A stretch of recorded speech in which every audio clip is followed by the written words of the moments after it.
MKI dari Sekolah Tinggi Ilmu Dakwah dan Komunikasi Islam Ar-Rahmah Surabaya. Pak Aditya, apakah sudah siap? Silakan, monggo Bapak. Saya mohon izin share screen.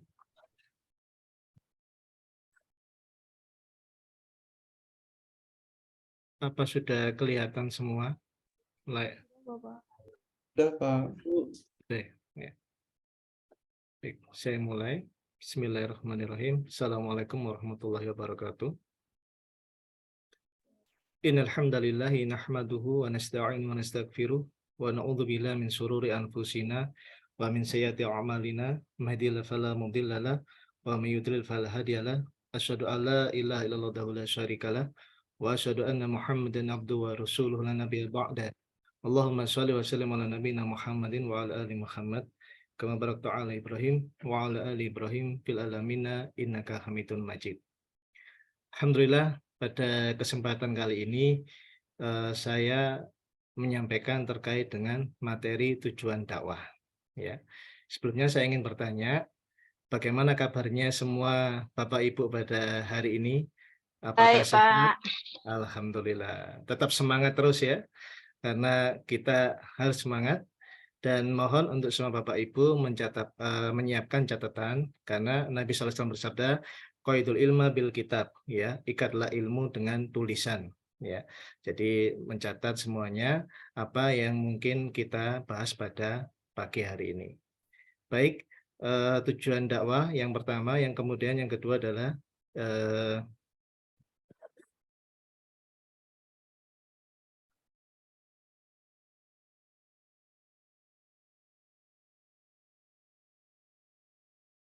yang kedua ini ada saya lampirkan video terkait dengan keutamaan berdakwah. Kelihatan ya, Bapak-bapak, Ibu-ibu? Keutamaan berdakwah, nanti bisa dilihat link videonya di PowerPoint. Nanti saya bagikan semuanya kepada Bapak Ibu untuk bisa dilihat terkait dengan keutamaan berdakwah. Ya, kemudian yang pertama yang kita bahas adalah urgensi tujuan dakwah. Ya, urgensi tujuan dakwah. Ya. Baik, sebelumnya saya ingin bertanya dulu. Ya. Kira-kira pentingkah kita membahas terkait dengan tujuan berdakwah? Bagaimana Bapak Ibu? Silakan, mungkin ada yang berpendapat, mungkin Pak Sonde, ya, mungkin Penting, Pak.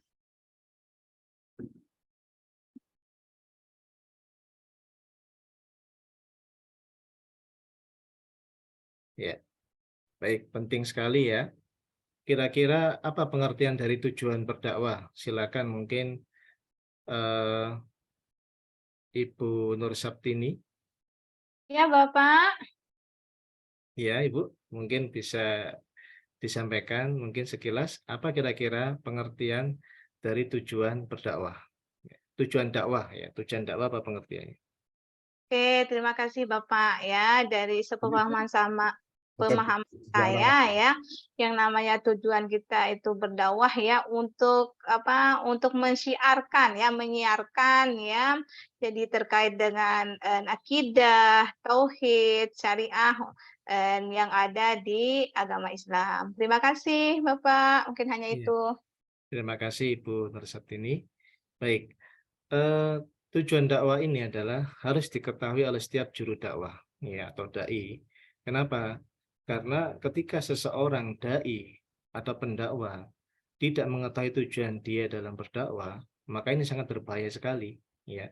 Bisa jadi dakwanya akan menyimpang, tidak sesuai dengan kaidah-kaidah ulumul syariah yang dibenarkan ya. Maka dalam tujuan ini yang pertama dilakukan seorang dai adalah harus menata niat dulu. Mari kita tata niat kita ikhlaskan semua karena Allah Ta'ala. Sebagaimana dalam sebuah hadis Nabi Shallallahu Alaihi Wasallam, ya, di dalam kitab Arba'in Nawawi, yaitu diriwayatkan Imam Bukhari Muslim, hadis innamal a'malu binniyat wa innamal likulli imri'in ma nawa. Ya, faman kanat hijratuhu ila Allah wa rasuli fa hijratuhu ila wa rasuli wa man kanat hijratuhu lidunya yusibuha aw imra'atin yankihuha fa hijratuhu ila ma hajara ilaihi. Ya. Jadi segala sesuatu tergantung pada niatnya. Ya, segala amalan tergantung pada niatnya. Dan tiap orang mendapatkan apa yang dia niatkan. Barang siapa hijrahnya kepada Allah dan Rasul-Nya, maka dia akan sampai kepada Allah dan Rasul-Nya. Namun barang siapa yang hijrahnya kepada dunia dan apa yang dia inginkan, atau kepada wanita yang ingin dia nikahi, maka ya udah, fahijratu ila ma hajara ilaih, maka dia hanya sampai pada hal tersebut saja. Maka kita sebagai seorang aktivis dakwah, perhatikan niat kita, ikhlaskan niat kita untuk berdakwah murni karena Allah Subhanahu wa taala, jangan karena embel-embel ya, mohon maaf, uang atau embel-embel materi yang lainnya ya. Insya Allah. Itu yang pertama dalam tujuan kita dalam berdakwah. Baik.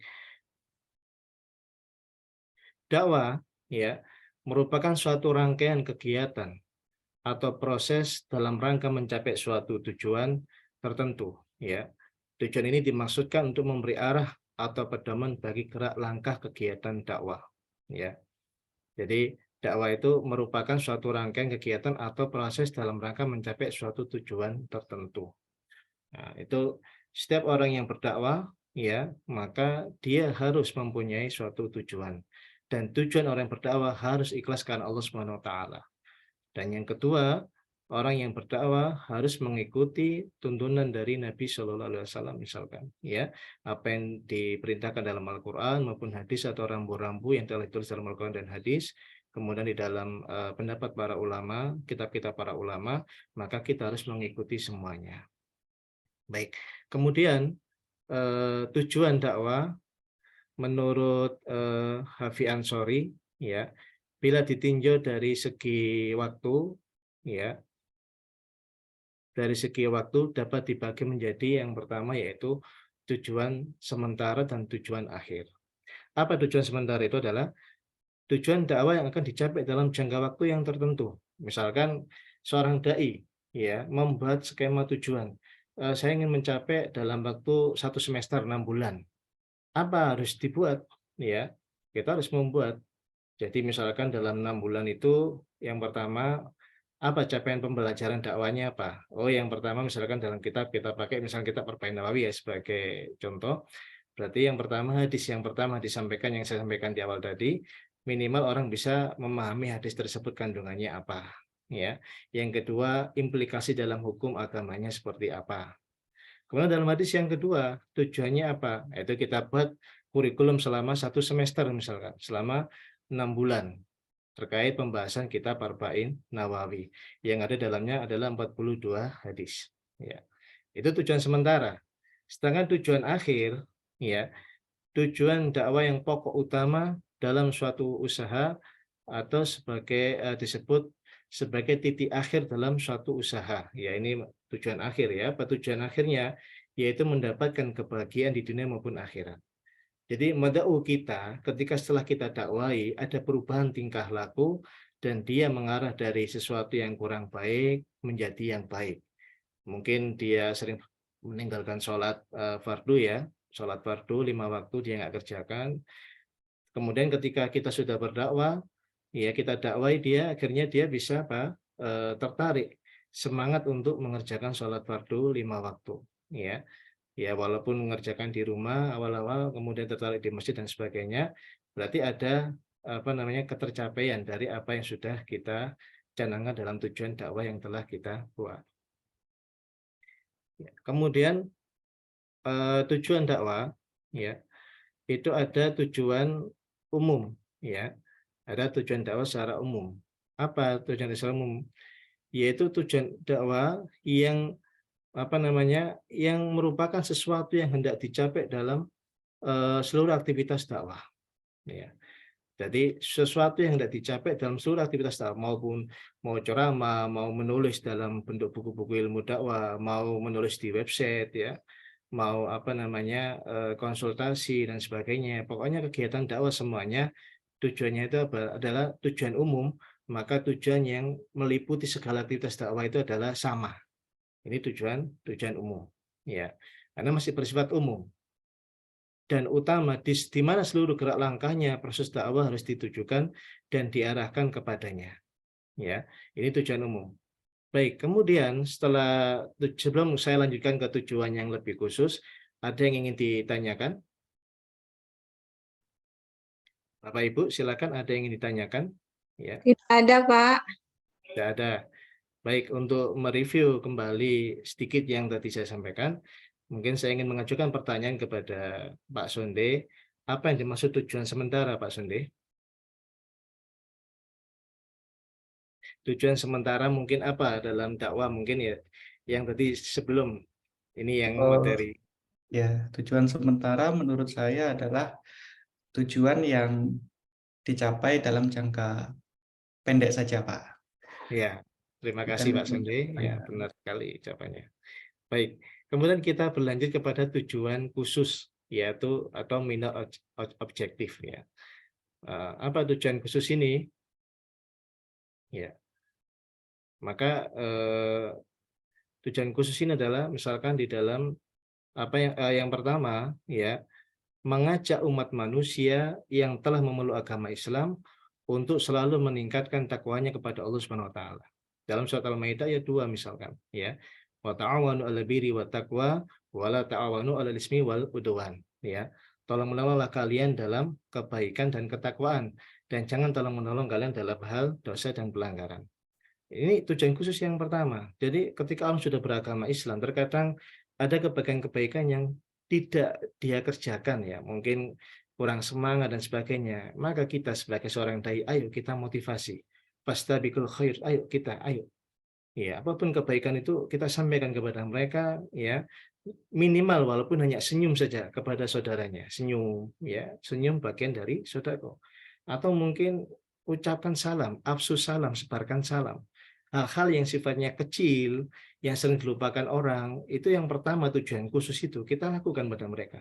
Pak, ayo kalau kita bertemu, kita adabnya adalah kita mengucapkan salam, kemudian yang mendengarkan salam wajib ya kalau dia beragama Muslim menjawab salam, ya misalkan Assalamualaikum, Waalaikumsalam warahmatullahi dan sebagainya, ya.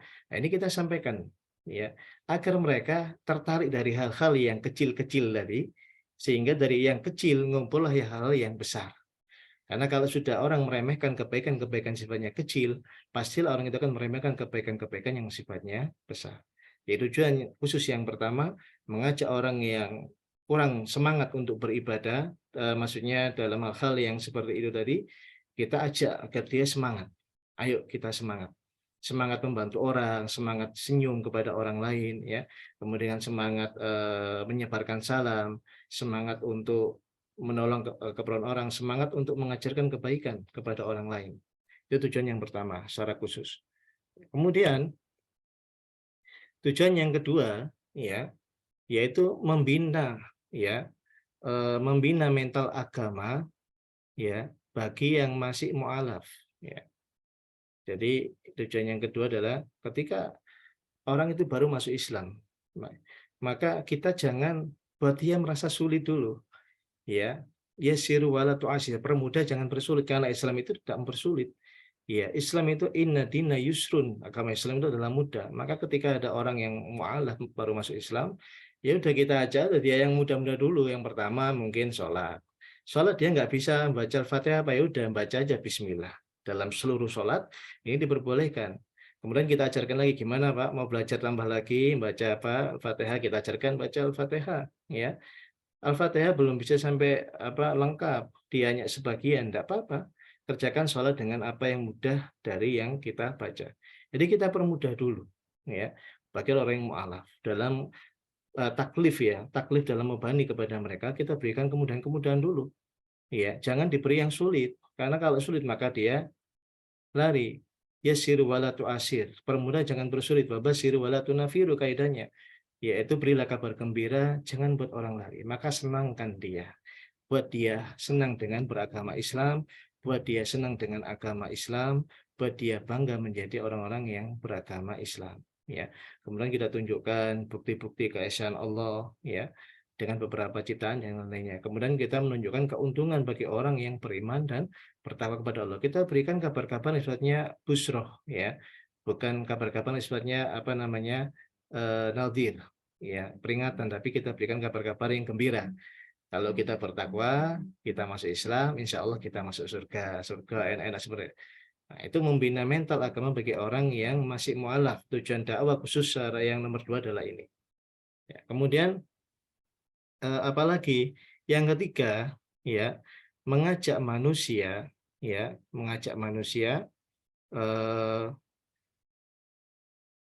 untuk beriman kepada Allah, ya, mengajak manusia beriman kepada Allah, memeluk agama Islam. Tadi kan yang mu'alaf kan sudah kita geret. Yang ketiga tujuan khusus adalah mengajak manusia untuk memeluk agama Islam. Ya. Kenapa? Sesuai dengan firman Rasul Al-Baqarah 21. Ya Yuhannasu budu rabbakumul ladzi khalaqakum wal ladzina min qablikum la'allakum tattaqun.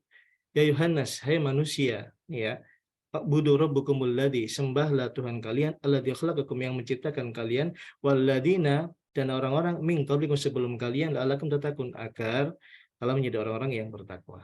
Jadi kita mengajak kepada orang-orang yang belum memeluk agama Islam, ya, untuk agar dia masuk ke dalam agama Islam dengan contoh-contoh yang baik, dengan akhlak yang mulia, ya. Karena orang-orang non Muslim itu masuk agama Islam kebanyakan bukan dengan jalan dengan sesuatu yang nggak baik, tapi hanya dengan melihat kita itu dengan akhlak yang mulia. Bagaimana orang Jerman mu'alaf, bagaimana orang Amerika mu'alaf, karena melihat kita, keramahan kita, kesopanan kita, kita senyum, kita menolong mereka, dia masuk ke masjid walaupun kafir, kemudian kita berikan ruang dia di masjid, silakan tidur di masjid, silakan, yang penting jangan buat kotor di masjid, ya. Walaupun dia orang kafir, nggak dilarang masuk dalam masjid. Nah, disitulah ketika dia masuk dalam masjid, tiba-tiba dia mendengarkan adzan, banyak kemudian dia masuk ke dalam Islam.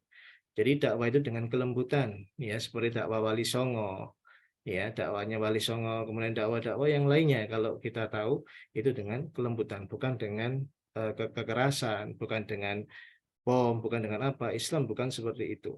Ya. Itu yang kita sampaikan tujuan yang ketiga. Kemudian yang keempat adalah mengembalikan manusia, ya, kepada fitrahnya. Jadi ya sebagaimana dalam sebuah hadis Nabi SAW, ya, ma min mauludin illa yuladu alal fitrah, ya. Setiap bayi yang lahir itu yuladu alal fitrah, kembali kepada fitrahnya. Apa fitrahnya? Yaitu Islam. Semua anak yang lahir di dalam hadis Nabi SAW dijelaskan itu adalah lahirnya dalam kondisi fitrah. Maka ada pertanyaan, bagaimana anak non Muslim yang meninggal ketika dia umur sebelum umur 4 tahun dan sebagainya, ya, belum balik dan sebagainya, maka dia dihukumi Muslim sebenarnya, walaupun dia adalah orang tuanya adalah non Muslim, ya. Ini ada sebagian pendapat para ulama, ya, dia dikuburkan dalam Muslim karena dia masih fitrah, masih belum tahu, umur 4 tahun, 3 tahun, ini belum tahu. Dan orang tuanya di dalam fa'abawahu, ya, yuhawidanihi ayunasironihi ayumajisanihi, maka orang tuanya menjadikan dia itu Yahudi, Nasrani atau Majusi, ya. Maka orang tuanya menjadikan dia itu Kristen atau Katolik, Buddha, Hindu dan yang lain-lainnya. Ya, maka kita kembalikan orang itu kepada fitrahnya, yaitu Islam. Inna dina indallah Islam. Agama yang diterima dari Allah adalah hanyalah Islam. Ya. Baik, kemudian tugas individu, ya, silakan Bapak Ibu membuat sebuah ringkasan hasil kuliah tujuan berdakwah, dan silakan buat kelompok diskusi tentang tujuan berdakwah, baik jangka pendek atau jangka panjang. Ya, baik, sebelum saya tutup, ada pertanyaan, mungkin ada yang ingin ditanyakan, silakan Bapak Ibu.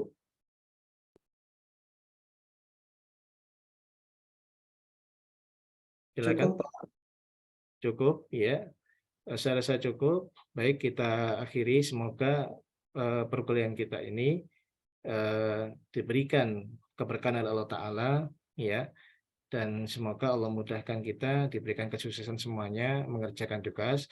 Tetap semangat untuk mengerjakan tugas. Silakan dikumpulkan untuk pekan depan. Saya akhiri, kita tutup dengan bacaan doa majelis. Subhanaka Allahumma bihamdika asyhadu an la ilaha illa anta astaghfiruka wa atubu ilaik. Assalamualaikum warahmatullahi wabarakatuh. Waalaikumsalam. Waalaikumsalam warahmatullahi wabarakatuh. Baik, terima kasih Pak Aditya untuk waktunya tepat 20 menit. Ya, langsung saja kepada Prof. Darwan, dipersilahkan Prof. Baik, saya pikir ini para dosen ini bagus-bagus ya cara ngajarnya, ya. saya nambahkan beberapa poin saja. PPT itu prinsip dasarnya tak harus dipenuhi ya. Jadi kalau ngegeblek kata orang Sunda itu salaman penuh narasi gitu, apalagi tidak poin by poin itu tidak cukup atraktif gitu. Dan kalau kaidah-kaidah PPT itu tidak dipakai gitu, maka dosen itu seringkali di ruang kelas itu menjadi pembaca yang baik, bukan menjadi pemikir yang baik gitu ya, karena dia sangat tergantung dengan teks. Padahal teks itu hanya membantu. Kan seperti yang saya katakan dulu, mengajar itu 25% persiapan, 75% itu panggung teater. Gitu. Jadi Bapak dan Ibu harus banyak memahami diksi atau konsep atau juga namanya itu di luar teks, dan di ruang kelas itu improvisasi itu menjadi sangat esensial. Kalau membaca teks itu kita bilang aja, silakan aja dibaca gitu. Tapi kalau kita narasikan dengan cara kita sendiri itu akan lebih ini ya, bagus. Lalu ada kata minor, misalnya tujuan khusus, ya, minor objektif. Kata minor itu kadang-kadang bermakna lain. Kenapa tidak diganti dengan kata spesifik gitu? Sungguh pun mungkin dalam dakwah disebutnya tujuan khusus sama dengan minor. Tapi minor itu seringkali diberi makna yang beda dengan apa yang kita maksud. Lalu saya sangat setuju, misalnya ini apapun juga yang akan tergantung niat gitu ya. Niat apa dulu, niat baik, niat jahat gitu kan gitu kan. Gitu. Nah, itu diperlukan penjelasan. Lalu yang juga tidak kalah pentingnya, kalau menurut saya pendakwaannya juga harus kritis gitu. Kita tuh kadang-kadang kalau terkait dengan agama yang kita anut itu sangat sensitif. Misalnya begini, indeks kebahagiaan rata-rata umat muslim rendah. Padahal dia bicara bersyukur terus gitu. Soalnya kalau dia bersyukur, ya kalau ada bersyukur maka Tuhan akan menambah kenikmatan, kira-kira begitulah. Gitu. Maksudnya dia dalam kondisi sulit apapun dia harus bersyukur, artinya dia harus bahagia.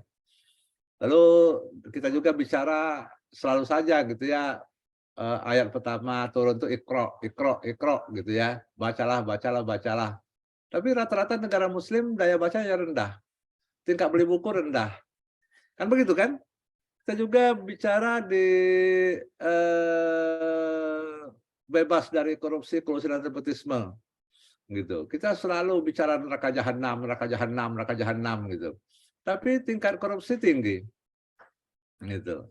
Di negara-negara yang mungkin setahun nggak pernah bicara neraka jahanam justru bagus-bagus indeks bebas dari korupsinya. Gitu. Kita juga bicara bahwa Tuhan itu menciptakan manusia beragam-ragam gitu ya. Tujuannya untuk bersaudara. Faktanya recok terus. Bahkan sesama partai pun saling menihilkan. Sesama pengurus partai saling menihilkan. Nah, jadi kalau ilmuwan yang berdakwah itu harus kritis, gitu, ya. Dan bagaimana cara mengemas berpikir kritis itu menjadi penting, gitu. Karena kadang-kadang kan orang juga cepat tersinggung. Lalu bahwa agama itu bawa kedamaian. Tapi kadang-kadang kan orang yang baru tahu 1-2 ayat mengkafirkan orang, merasa ingin masuk surga sendiri, gitu. Nah, ini menurut saya dakwah-dakwah yang ilmuwan itu harus beda dengan dakwah non ilmuwan. Kalau ilmuwan itu memang daya kritisnya itu harus muncul. Kalau saya boleh buka sedikit di sini misalnya, barangkali nggak enak didengar bagi kalangan Muslim. Misalnya konflik antara Syiah dan Sunni, itu 14 abad, nggak selesai. Masing-masing punya mazhab sendiri, masing-masing punya fikih sendiri. Gitu. Bahkan masing-masing saling mengkafirkan. Masa nggak selesai 14 abad? Padahal kita bicara bersaudara terus. Sementara konflik antara Kristen dan Protestan itu hanya 30 tahun di Eropa. Gitu. Dan itu selesai. Kan begitu kan? Nah, yang gini-gini jadi ada unsur-unsur kritis gitu.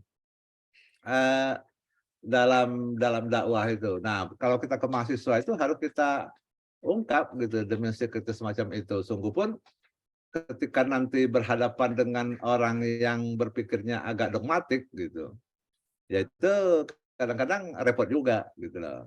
Nah, lalu di Al-Qur'an itu menjelaskan dengan fakta atau menjelaskan dengan perumpamaan?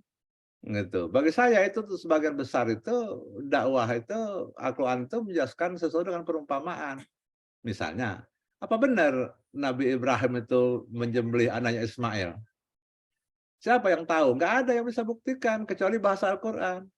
Tapi bagaimana kita memaknainya bahwa kalau memang kita mau beribadah, boro-boro yang harta, boro-boro benda ataupun juga boro-boro uang, itu anak sendiri dikorbankan. Nah, kira-kira begitu kan? Demikian juga misalnya bagaimana burung ababil itu bisa meremukkan tara gajah gitu. Apakah itu fakta atau itu tamsil atau perumpamaan? Ya silakan saja kalau kita baca teks Al-Qur'an ya itu fakta. Tapi kalau kita mengatakan itu perumpamaan artinya sekuat apapun suatu tataran bisa dihancurkan. Gitu. Kan begitu kan? Sehingga pasukan burung pun bisa mengalahkan pasukan gajah. Artinya sejauh apapun juga planet kalau kita punya cara pasti bisa dikunjungi, kan begitu kan? Gitu. Tapi kalau kita hanya membaca teks tanpa kritis ya kapan majunya dunia ini? Gitu. Selebihnya saya pikir oke, ya saya sangat mengapresiasi ini kemauan kawan-kawan yang luar biasa ini. Assalamualaikum warahmatullahi wabarakatuh. Waalaikumsalam warahmatullahi wabarakatuh. Terima kasih, Prof. Warahmatullahi wabarakatuh. Baik, terima kasih Prof. Darwan. Baik, ini peserta yang terakhir, Ibu Meta Aditya Putri SEMM dari Universitas PGRI Islam Pari. Nah, ini mungkin